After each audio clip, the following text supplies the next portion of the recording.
პოპულისტებიდან მართავს.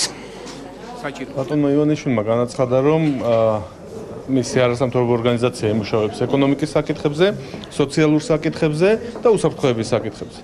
თუ ამაზე მუშაობა იყო მისი მიზანი, ყველაზე კარგი სარბიელი ამისთვის პრემიერ-მინისტრის თანამდებობა იყო.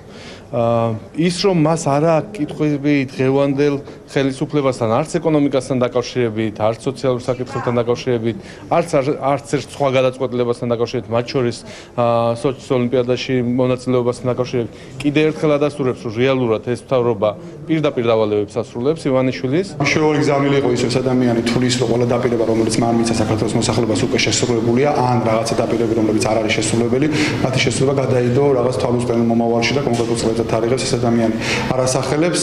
ასევე მნიშვნელოვანი გზავნილი იყო იგივე დავით კეზრეევსთან დაკავშირებით, სადაც მან აღიარა პრინციპში ამ პრესკონფერენციაზე, რომ ის და დღევანდელი პრემიერ-მინისტრი ღარიბაშვილი უშუალოდ იყვნენ ჩართული იმაში, რომ საფრანგეთში დაეკავებინათ კეზრეევსშვილი, რაც კიდევ ერთხელ ადასტურებს იმას, რომ პოლიტიკური დევნა მიმდინარეობს ნაციონალური მოძრაობის ყველა ლიდერის თუ რაღაც სხვა ტიპის აქტივისტის წინააღმდეგ. მან თქვა, რომ ინფლაცია უბრალოდ ზომიერია, ამაში დიდი ტრაგედია არ არის. ბუნებრივიცაა მილიარდერს რა ენახულება.